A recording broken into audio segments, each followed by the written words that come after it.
Hey there, want to own a piece of your favorite company? Buying stocks on Fidelity.com puts the market at your fingertips with a clean, professional interface. Welcome back to Guide with Samuel. Here's the simple way to make a trade. First, log into your Fidelity account and make sure you have settled cash available. Use the search bar to find the stock by its name or ticker symbol, like AAPL for Apple. Once on the stocks page, click the Trade button.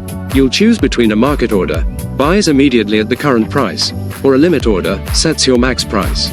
Enter the number of shares or dollar amount, review the estimated cost, and submit the order. My crucial pro tip: start with a limit order for more control. Especially with volatile stocks, a limit order guarantees you won't pay more than your specified price per share. It's a smart habit for new investors. That's how you go from browsing to owning in just a few clicks. What was the first stock you ever bought, or which one are you thinking of first? Share below. For more tips that demystify investing, hit subscribe.